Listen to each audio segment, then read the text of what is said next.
Bakit may mga panalangin hindi sinasagot ng Diyos?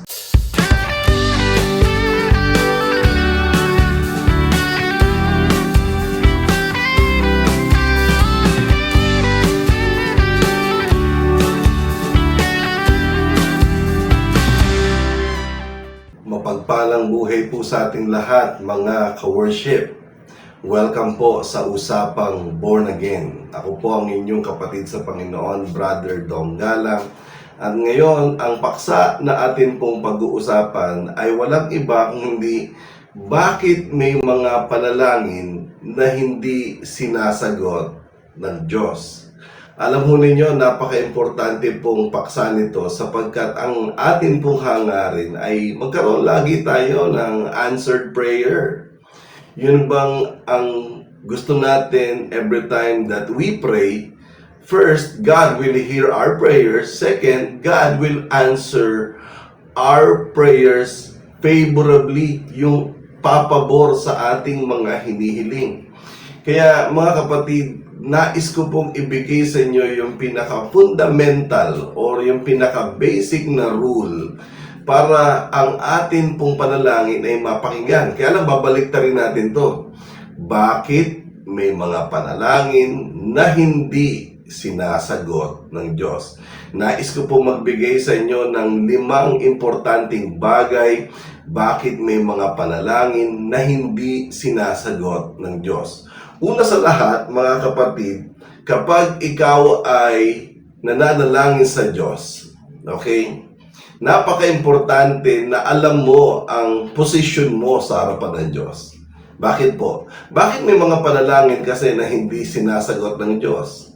Well, number 1, ang panalangin ay hindi sinasagot ng Diyos kasi yung nagdadasal, hindi niya kilala ang Diyos na kanyang dinadasalan. Totoo po yan. Kumbaga, nagpe-pray siya sa isang Diyos na hindi niya kilala. Ang hirap naman nun. Imagine, you are praying to a certain God. Okay? Kasi nga, hindi mo kilala eh. So, a certain God. Tapos, wala kang ka-idea kung sino tong Diyos na pinapanalanginan mo. Okay? Legit ba yung Diyos na yan? O isa siyang Diyos-Diyosan? Or maaaring genuine God na pinapakilala talaga ng Bible? Kaya lang, ang problema, ang tanong yung mismo nagdadasal, kilala mo ba ang Diyos na tinatawag mo? Yan ang unang problema. Bakit may mga panalangin na hindi sinasagot ng Diyos? Simple lang, kasi yung mismong nagpe-pray, hindi niya kilala ang Diyos na kanyang pinagpe-prayan. Hindi niya kilala ang Diyos na kanyang dinadasalan.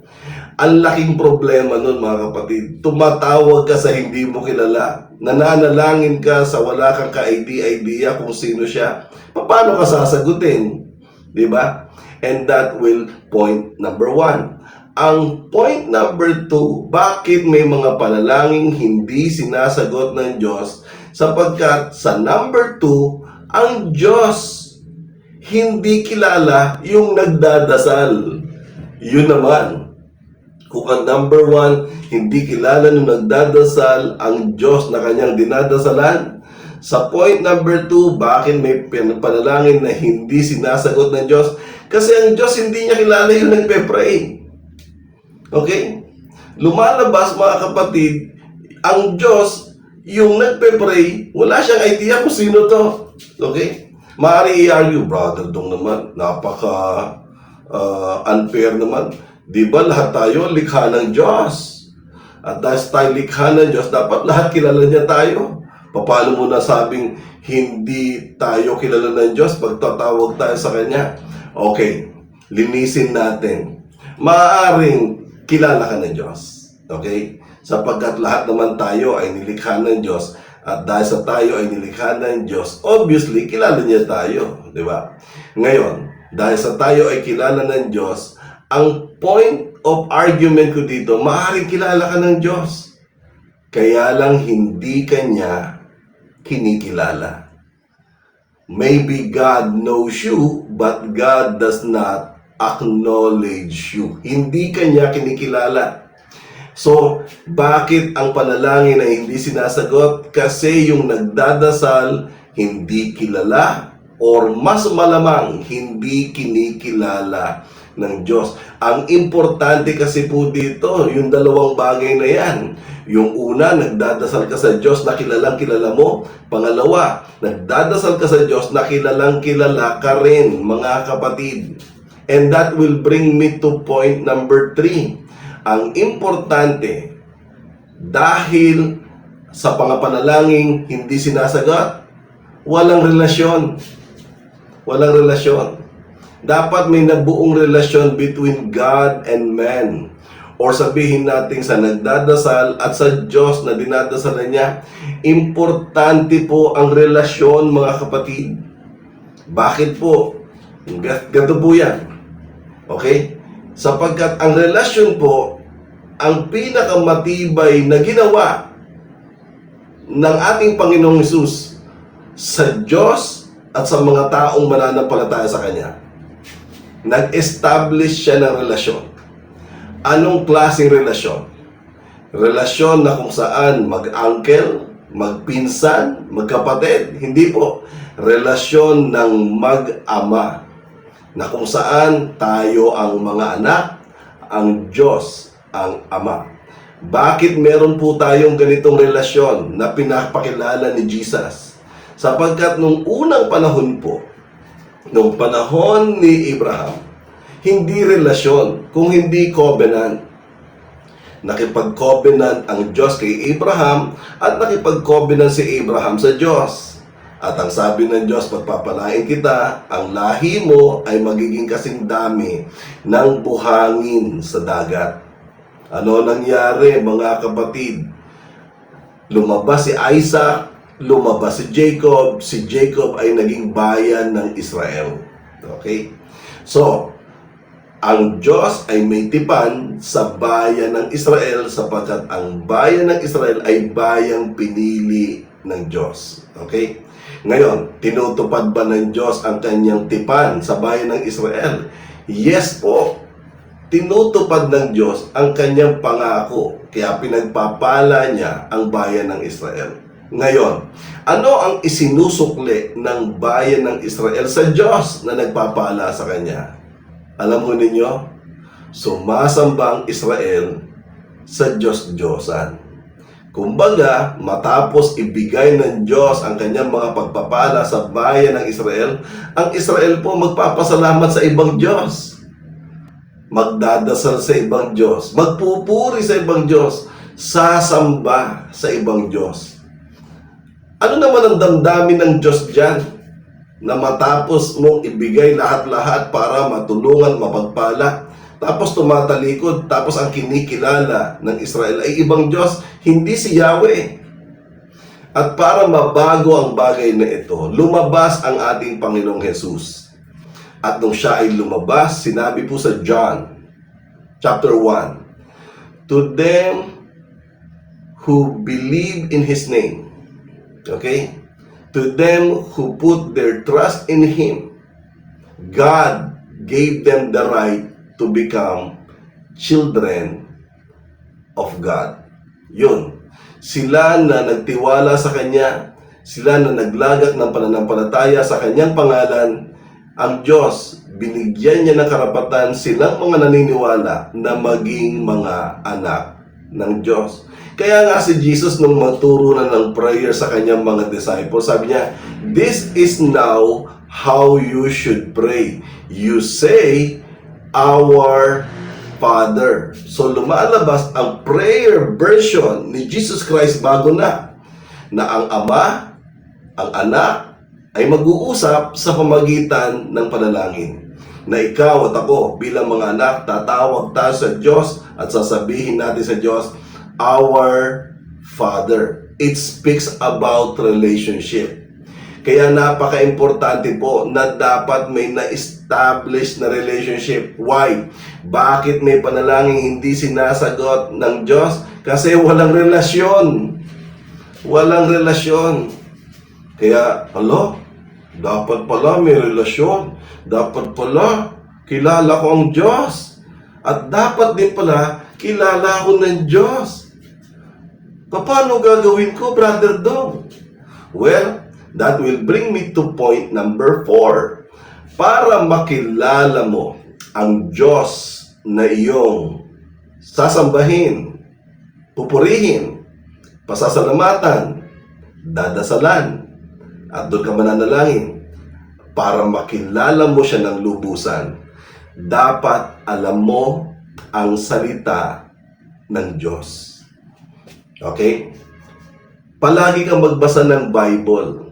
Ang Bible kasi ay libro na naglalaman ng salita ng Diyos. At kapag nauunawaan mo ang salita ng Diyos, okay? Nagkakaroon ka ng malalim na kaalaman sa salita ng Diyos. Nagkakaroon ka ng malalim na kaalaman sa Diyos. Sapagkat nagpapakilala ang salita ng Diyos sa Diyos mismo. And that is why knowing the Word of God is knowing God Himself, mga kapatid. Para pag nagdadasal ka, hindi na yung hindi mo kilala ang Diyos. Dahil sa nagbabasa ka, alam mo ang salita ng Diyos. Ang salita ng Diyos ang nagbigay sa iyo ng bukas na kamalayan na ang tinatawag ng Diyos, kilalang kilala mo. Okay? Ano naman yung number 5? Ang number 5 po, paano naman ako makikilala ng Diyos? Okay, kung ang Biblia at ang pagbabasa ko ng salita ng Diyos ay nagpapakilala sa Diyos, para makilala ko ang Diyos ng lubusan, ang tanong, paano naman ako makikilala ng Diyos? Ang sagot po niyan ay pray without ceasing. Ito po ay hango sa 1 Thessalonians chapter 5 verse 17. Ibig sabihin, para ikaw ay magkaroon ng matibay na panalangin, dapat hindi ka tumitigil sa kakapanalangin. Napaka-importante na pag tayo po ay lumalapit sa harapan ng Diyos sa magitan ng panalangin, pine-present natin ang ating sarili sa Kanyang harapan. You could just imagine if you are always presenting yourself before the Lord, di makikilala ka ng Diyos. Nabasa niyo ba yung James chapter 5 verse 16? Ang sabi diyan, the prayer of a righteous man is powerful and effective. Di ba? Oh, talaga? Oo. Ang lesson learned diyan, ang prayer nasasagot hindi dahil sa prayer, kung hindi dahil sa nagpe-pray. Wala yan sa dasal. Nandoon yan sa nagdadasal. Ang sagot ng Diyos, wala doon sa laman ng dasal. Ang sagot ng Diyos ay nandoon sa nagdadasal. Hala, paano yan? Kaya nga the prayer of a righteous man is powerful and effective kasi nga, that righteous man never stop praying. Okay? And since he never stopped praying, that makes him a righteous man in the eyes of God. Okay? Kung halimbawa ikaw, akala ko ang righteous ay yung gagawa ka ng mabuti. Tama yun. Hindi naman bawal yun. Gumawa ka ng mabuti. Dahil makikita ng mga tao na mabuti ka dahil gumagawa ka ng mabuti. In the eyes of men, you are a righteous man because you are doing things right. Gumagawa ka ng tama. Pero if you are doing the right thing before the Lord, and that is prayer, you are righteous in the eyes of God. Sa mata ng Diyos mismo. Gusto mong maging righteous sa mata ng Diyos? Then, pray without ceasing. Napaka-importante yan. That the righteous man never stop praying. So, balikan po natin, okay? Bakit may mga panalangin hindi sinasagot ng Diyos? Una, Yung nagdadasal, hindi niya kilala ang Diyos na kanyang dinadasalan. Pangalawa, yung nagdadasal, hindi siya kilala ng Diyos. Pangatlo, kasi wala silang relasyon ng Diyos. Pang-apat, hindi siya nagbabasa ng Biblia, kaya hindi niya kilala ang Diyos. At panglima, hindi talaga siya nagdadasal. Madalang pa sa patak ng ulan. Mga kapatid, ang aral po na dapat nating matutunan sa paksa na ito ay ganito. Baliktarin natin yung 5. Para ang panalangin ay sagutin ng Diyos. Una, dapat kilala mo ang Diyos na iyong dinadasalan. Pangalawa, dapat kilala ka ng Diyos every time na ikaw ay pumapasok sa panahon ng pananalangin. Kumbaga, kilala mo ang Diyos at ang Diyos kilala ka rin. Bakit po? That will bring me to point number 3. Dahil ikaw at ang Diyos ay merong nabuong relasyon. Na ikaw ang anak at ang Diyos ang Ama. Nakagaya ng turo ni Jesus that when you pray to God, you say, Our Father. Ngayon, para matutunan mo ang mga bagay, para makilala mo ng lubusan ang Diyos na tatawagin mong Ama, kinakailangan mong alamin ang salita ng Diyos. Palagi kang magbubukas ng Biblia dahil ang Biblia nandiyan ang salita ng Diyos at kapag alam mo ang salita ng Diyos, alam mo ang Diyos. At panglima, para ikaw naman ay makilala ng Diyos ng lubusan, dapat palagi kang nagdadasal, you pray without ceasing, because every time you pray, you present yourself before the Lord. Lagi ka nakikita ng Diyos. Laging alam ng Diyos, lagi ka nagdadasal. Kaya pag lumapit ka, wala na sa dasal ang usapan. Nasa relasyon nyo ng dalawa dahil kilalang kilala mo ang Diyos at ang Diyos kilalang kilala ka rin. I hope na intindihan nyo po ang akin pong dinadrive na bagay na ito. Siyempre, kapag kilalang kilala mo ang Diyos, ang kanyang kautusan, susundin mo. Hindi ka gagawa ng kasalanan, mabubuhay ka ayon sa kanyang kalooban, di ba? Kasi magdadagdag na yan ng mga pakinabang sa buhay mo para ang maging buhay mo ay ganap at kasiyasiya. At palagi ka namang nagdadasal, mapapansin mo, ang tumitibay dito ay hindi communication. Ang tumitibay dito ay strong connection between God and you. That every time you pray without ceasing, you are establishing a strong connection with God. Uso ngayon yan, yung salitang strong connection, lalo na sa mga terminologies ng internet, hindi na nga natin naririnig yung communication. Ang naririnig na lang natin ngayon ay laging strong connection, hindi nagwe-wave na signal. Imagine kung ilalagay po natin yan sa context ng panalangin at tayo po ay lumalapit sa Diyos and we have a very strong connection with God. The prayer of a righteous man will always be powerful and effective. Nagets niyo po? So, yun lamang po mga ka-worship. I hope kayo po ay napagpala ng mensaheng ito na atin pong natalakay ngayong araw.